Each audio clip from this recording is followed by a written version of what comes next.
হিন্দু মুসলিম নির্বিশেষে এই পারিবারিক আইন মেনেই চলেছে। তবে তাদের একটা ক্ষমতা দেওয়া হয়েছিল, তারা নিজ নিজ ধর্ম অনুযায়ী বিবাহ সম্পন্ন করতে পারবে, তাদের ধর্মাচরণ তারা আদায় করতে পারবে। কিন্তু ইংরেজ যখন আমাদের ভারতবর্ষ দখল করে নিল, তখন ইংরেজরা প্রথমবারে দুটো জিনিস আমাদের কাছ থেকে কেড়ে নিল, আর একটা জিনিস আমাদের জন্য রেখে দিল পারানে কাটতে। কেন? আল্লাহ রাব্বুল আলামিন কোরআনে কারীমের মধ্যে নামাজ রোজার কথা বলেছেন, কিন্তু যতটুকু নেকাহ বা বিবাহের কথা জোর দিয়ে বলেছেন, নামাজ রোজার কথা অতটুকু জোর দিয়ে বলেন। অনুরূপ ভাবে আল্লাহ তাআলা হজ ও যাকাতের কথা বলেছেন, কিন্তু বিবাহ বিচ্ছেদ বা তালাকের কথা যে জোর দিয়ে বলেছেন, হজ যাকাতের কথা অত জোর দিয়ে বলেন। ইংরেজরা চেয়েছিল যে পারিবারিক যে আইন, এর মধ্যে যে আপনার নেকাহ আছে, তালাক আছে, এই আইনটা তুলে দিতে হবে। কিন্তু তারা দেখলো এর শিকড় এত গভীরে, এটা তুলতে গেলে বিশাল বিপ্লব ঘটে যাবে, তাই তারা এটাকে ছেড়ে দিল।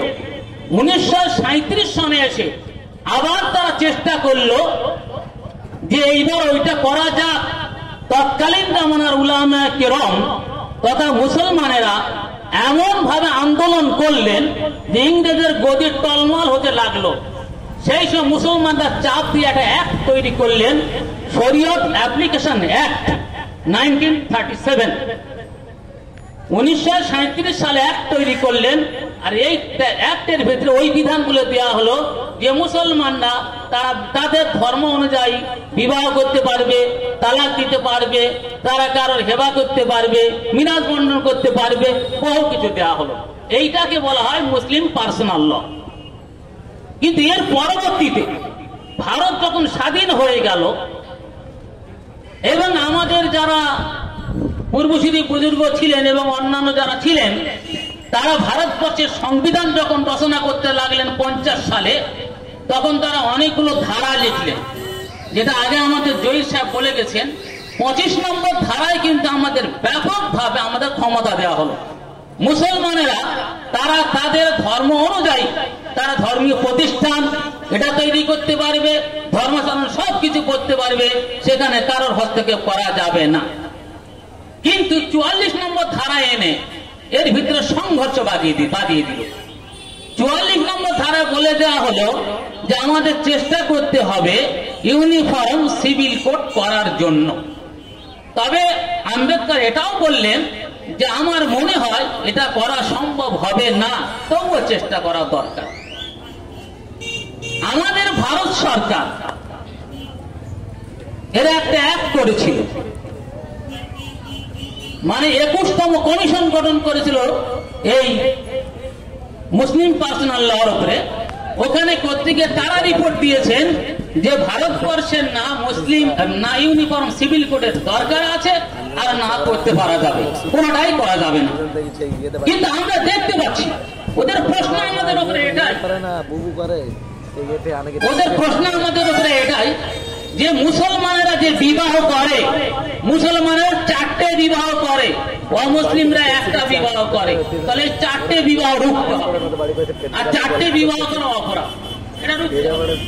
আমার প্রশ্ন এই জায়গায়, পুরো ভারতবর্ষে 1000 পুরুষের তুলনায় নারীর সংখ্যা হলো 977, তাহলে 23টা মেয়ে এখন কম পড়ে আসে। যদি একটা করে মুসলমান 4টে করে বিয়ে করে, তাহলে কত কম পড়ার দরকার? একটা লোকের পিছিয়ে একটা তার বউ মিলবে না, তবু এরা 4টে করে বিয়ে করছে এরা। বোঝা গেল এটা একটা ষড়যন্ত্র।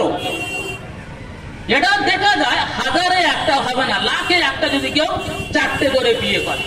এবার একটা প্রশ্নে আসি, বিয়ে কেন 4টে করে করে? কিন্তু সময়ের মাত্র 3 মিনিট।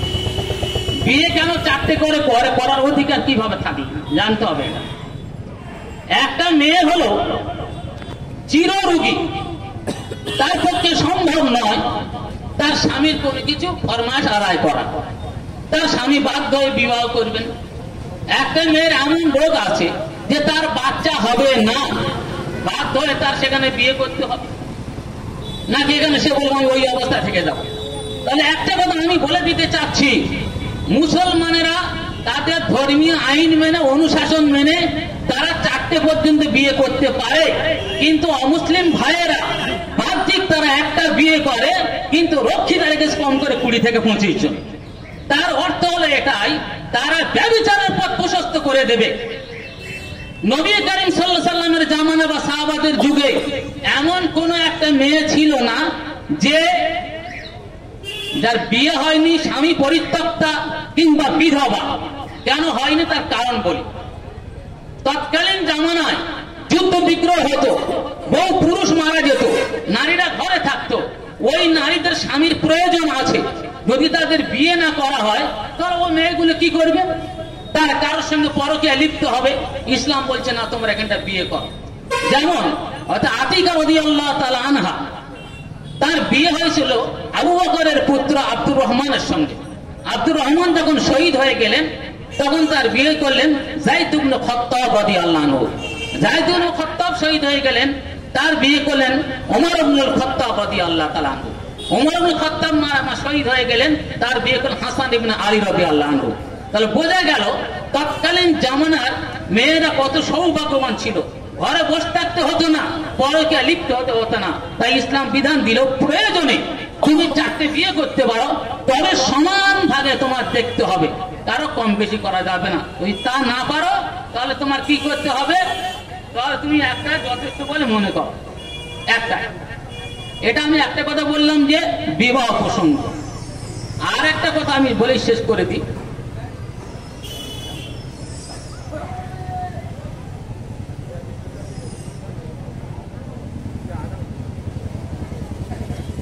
তাহলে আমরা দেখছি যেটা হলো বিবাহের প্রসঙ্গ। এবার আমরা একটু দূরের দিকে নিয়ে আসি, যেটা আমাদের মুফতি সাহেব বলছিলেন তালাক প্রসঙ্গ, তারপর দত্তক প্রসঙ্গ। তালাক এমন একটা ব্যাপার ছিল যে তালাক দিয়ে তারা বলছে যে মেয়েকে তালাক দিল তার দেখভাল করবে কে?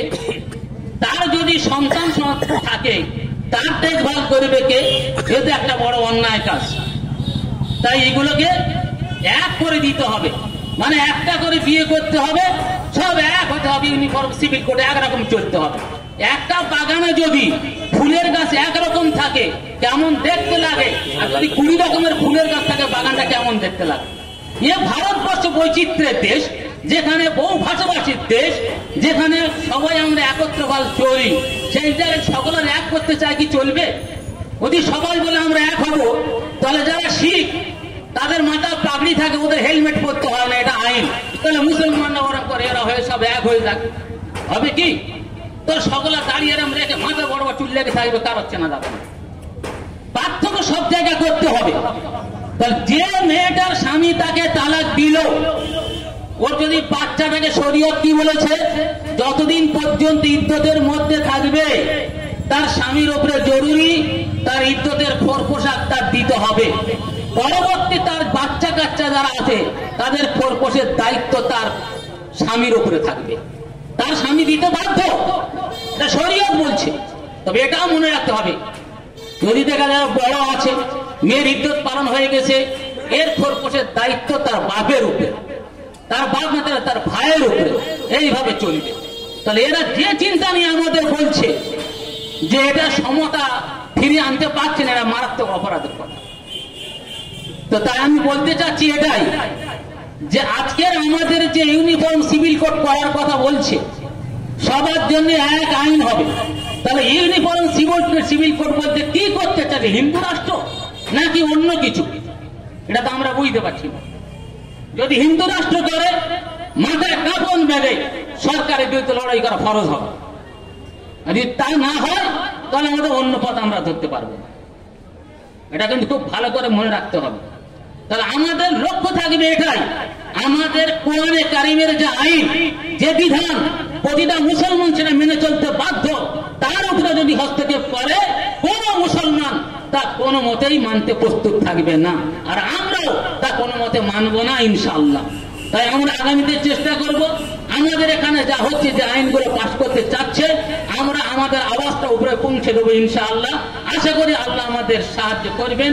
আল্লাহ রাব্বুল আলামিন আমাদের সবাইকে এর উপরে আমল করার তৌফিক দান করুন। আর এই কথাটাই বলবো যে কাগজটা মুফতি সাহেব দেখালেন, প্রত্যেকে চেষ্টা করবেন ওই কাগজটাকে বেশি বেশি করে পাঠিয়ে দিতে, যাতে আমরা প্রমাণ করতে পারি যে আমরা ওই ইউনিফর্ম সিভিল কোডের বিরুদ্ধে এবং আমাদের হক সম্পত্তি আমরা রক্ষা করতে চাচ্ছি, আমরা বিন্দু মাত্র ছেড়ে দিতে প্রস্তুত নই। আল্লাহ আমাদের সকলকে আমল করার তৌফিক দান করুন। ওয়া আখিরু দাওয়ানা আলহামদুলিল্লাহি রাব্বিল আলামিন।